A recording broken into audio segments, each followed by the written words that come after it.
वाहेगुरु जी का खालसा वाहेगुरु जी की फतेह। अमेरिका के अंदर सिखों की एक पार्लियामेंट है, सिक्स ऑफ अमेरिका नाम की एक पार्लियामेंट है। इस पार्लियामेंट के अंदर सिखों की जो आवाज उठाई गई है ये भी आपको बताएंगे। यूनाइटेड नेशन के अंदर सिखों की पंजाब की बातें उठाई गई, ये भी आगे चलकर आपको सुनाएंगे। आपके अंदर एक शेर देखा होगा आपने, एक अरोड़ा नाम का शेर है और उसकी जो खाकी निकर है वो कुछ लोगों ने पकड़कर पाड़ दी। सभी लोगों ने पंजाब यूनिवर्सिटी के अंदर एक छोटी सी वो लड़की देखी होगी जो कहती है कि मेरा हाथ छोड़। उसको स्टेज के ऊपर बुलाकर उसको सम्मानित करने वाला उसने कौन सा ऐसा झंडा गाड़ा था। कनाडा की पार्लियामेंट का एक वीडियो सुनाता हूं जहां पर रोशनी अरोड़ा के द्वारा श्री गुरु तेग बहादुर साहब जी के जीवन के ऊपर एक बहुत बड़ी स्पीच दी गई। इनके निखिल गुप्ता मामले के अंदर जो विकास यादव है, यहां पर भारत में प्रचारा जा रहा था कि अब विकास यादव को FBI के पोस्टर से हटा दिया गया है, लेकिन नया पोस्टर आपके साथ साझा करेंगे जहां पर विकास यादव को पोस्टर के ऊपर टांगा हुआ है। केवल 1% वो व्यक्ति हैं जो हमारे हर वीडियो को देखते हैं, 10% वो है जो सिख धर्म की हर खबर देखते हैं, बाकी केवल सबने सब्सक्राइब करके रखा हुआ है, नंबर बढ़ाए हुए हैं।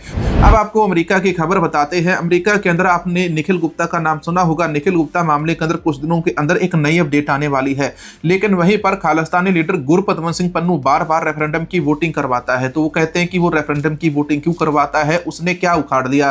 तो भाई तुमने ना करवा के भी क्या उखाड़ दिया। तो वीडियो सुनाता हूं, ये सिखों की पार्लियामेंट से सामने आता है। यूनाइटेड नेशन के अंदर मैंने आपको बताया था कि यूनाइटेड नेशन के अंदर कोई बड़ी आवाज उठने वाली है। 29 या 30 नवंबर को कोई ऐलान होने वाला है। अभी तक उसकी तो कोई अपडेट सामने नहीं आई, लेकिन जो सिखों की पार्लियामेंट है, पार्लियामेंट ऑफ सिक्स, इसके अंदर यूनाइटेड नेशन के ही अंदर है। जैसे यूनाइटेड नेशन की पार्लियामेंट होती है, उसी के अंदर अमेरिका के अंदर सिखों की भी पार्लियामेंट बनाई गई है और उस पार्लियामेंट के अंदर सिखों की जो आवाज, पंजाब की आवाज उठाई गई। मैं पहले आपको स्क्रीन के ऊपर ये वीडियो सुनाता हूं और दिखाता हूं, देखिए जरा। Thank you. Now I give the floor to Sikh assembly of America.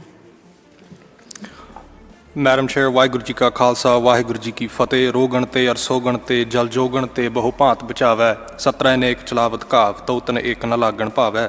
I thank you for the opportunity to speak at the 18th United Nations Forum. The Sikh Assembly submits this statement and would like to raise 3 concerns that are affecting the Sikh community in their struggle for peace building in Punjab, as well as the struggle for transitional justice and representation. The US, UK, and Canadian authorities have exposed an international nexus of organized criminals working in coordination with Indian intelligence agencies to carry out murders of Sikh representatives working under the United Nations Charter of Self-Determination, including the successful assassinations of Khalistan leaders Hardeep Singh Nijjar, Avtar Singh Khanda, and an attempt on Khalistan referendum leader Gurpatwant Singh Pannu. The Khalistan referendum is the only solution to freeing Punjab from Indian occupation, and its leaders are being killed without accountability.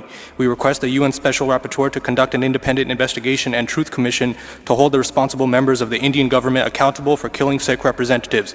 The Sikh Assembly worked to introduce the Transnational Repression Reporting Act in the United States to enhance intelligence sharing between security agencies and improve federal monitoring of threats to all diaspora communities facing repression. We request the United Nations Human Rights Council to issue a similar resolution of interdepartment cooperation to protect all minority representatives being targeted transnationally by violent regimes. The second concern relates to the halting of transitional justice with unresolved human rights violations from Punjab's past. In the 1980s and 1990s, at the height of the Sikh genocide, human rights leader Jaswant Singh Khalda exposed more than 25,000 cases of enforced disappearances, extrajudicial killings, and falsified encounter reports. For documenting these abuses, he himself was abducted, tortured, and later murdered in police custody. The struggle for transitional justice continues to be restricted today, as the film Punjab 95, documenting Jaswant Singh Khalda's investigations, has been banned by the Indian Board of Film Certification, requiring over 125 cuts in an attempt to hide historical facts and further delay transitional justice of the Sikh genocide. Thank you very much. Thank you. Now I give the floor.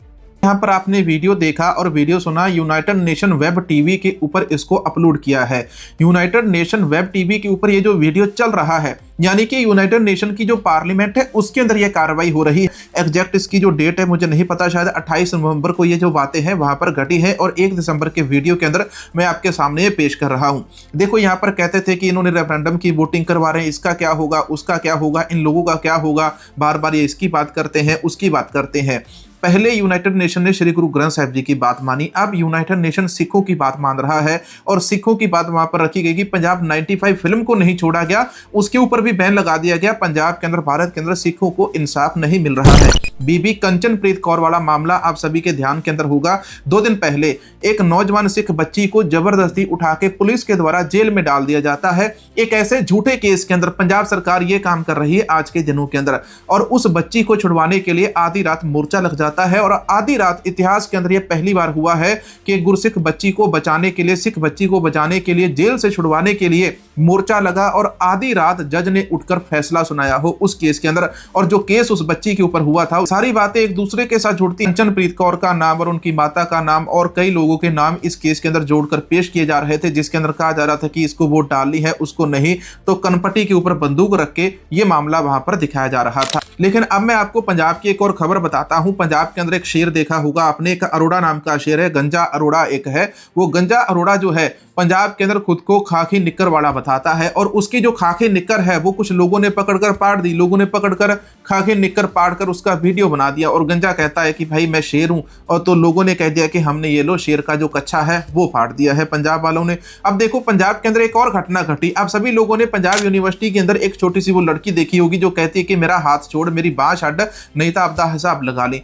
उसके बारे में आप सभी लोगों ने सुना होगा। उसको स्टेज के ऊपर बुलाकर उसको सम्मानित करने वाला, उसने कौन सा ऐसा झंडा गाड़ा था, वो कौन सी ऐसी बॉर्डर के ऊपर लड़ाई जीत कर आई थी जो उसको स्टेज के ऊपर बुलाकर सम्मानित किया गया। हमारे जो सिख धर्म के जो बुद्धिजीवी हैं वो इसके ऊपर क्यों नहीं बोलते?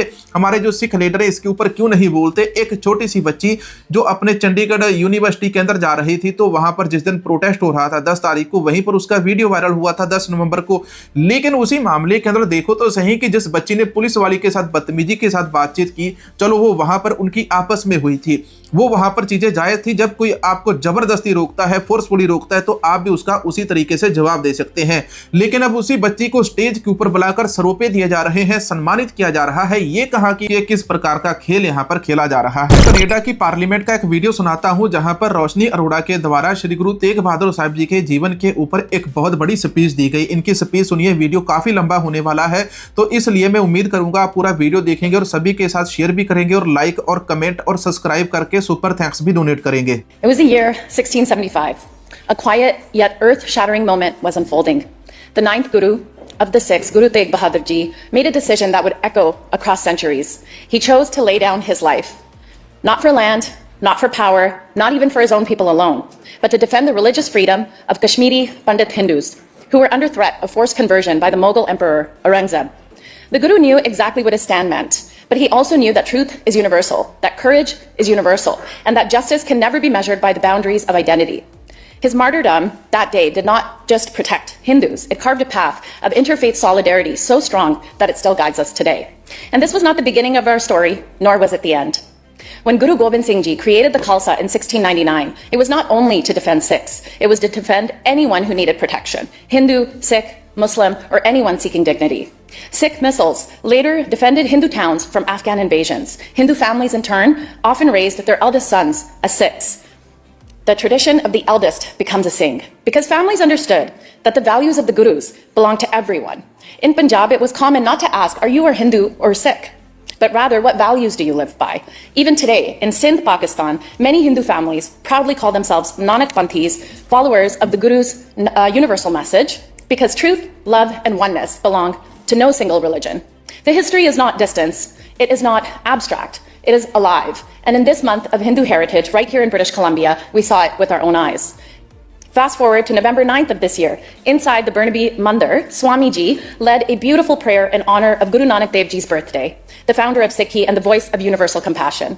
I was blessed to be there, witnessing Hindus and Sikhs sitting together, praying together, remembering the message of Nam, Dan, and Seva. It didn't feel like two communities, it felt like one family remembering its ancestor. And then just a week later, November 16th, the Vedic Hindu Cultural Society hosted a gathering for Guru Tegh Bahadur Ji's Day of Martyrdom. Hindu associations, United Sikhs, and senior members of the Khalsa Divan Society of Abbotsford came together to honor the Guru, who gave everything to protect the freedom of others. I was unable to go, but I asked a member of Burnaby East, Parikshit Tahlan, to attend and convey my support. He shared how powerful it was to see leaders, elders, youth, Sikh and Hindu alike sitting side by side. There was no divisions in that room, only gratitude, only admiration, only unity. And that warmed my heart more deeply than I can express. Why does that matter? Because today in BC and across Canada, we cannot allow misunderstandings, politics, or distant conflicts to divide us. We have तो ये video काफ़ी ज़्यादा लंबा हो जाएगा, इसलिए अपने पंजाबी वाले वीडियो के अंदर हम आपको और ज़्यादा डिटेल बताएंगे। कनाडा के अंदर श्री गुरु तेग बहादुर साहिब जी के नाम के ऊपर एक बहुत बड़ी पार्क और वहाँ पर बड़ा बोर्ड बनाया गया है, उसके बारे में भी उसके अंदर आपको डिटेल बताएंगे। पंजाबी में वीडियो को देखने के लिए आप हमारे पंजाब स्टोरी वाले यूट्यूब चैनल के ऊपर जा सकते हैं, उसका स्क्रीनशॉट आपको यहाँ पर दिख जाएगा। यदि आप वीडियो से रिलेटेड कोई प्रोडक्ट खरीदना चाहते हैं, कपड़े हैं, किताबें हैं, लैपटॉप है, मोबाइल है, ट्राईपॉड है, माइक्रोफोन है, तो वो स्टैंड कौन सा है, कौन सी वायर है, कौन से हेडफोन है, वो सारे लिंक प्रोडक्ट वाले सेक्शन के अंदर आपको मिल जाएंगे। तो वहां से जाके देखकर आप उनको भी परचेज कर सकते हैं। वीडियो के अंदर इतना ही, मिलेंगे एक और नई वीडियो नई जानकारी के साथ। हमारे चैनल को सपोर्ट करने के लिए ये वाला QR कोड है, इसको स्कैन करके सपोर्ट कर सकते हैं। वीडियो के नीचे एक छोटा सा सुपर थैंक्स डोनेट करना और जो बेल आइकन है इसको भी दबा लीजिए और चैनल की मेंबरशिप जरूर ले लीजिए। वाहेगुरु जी का खालसा, वाहेगुरु जी की फतेह।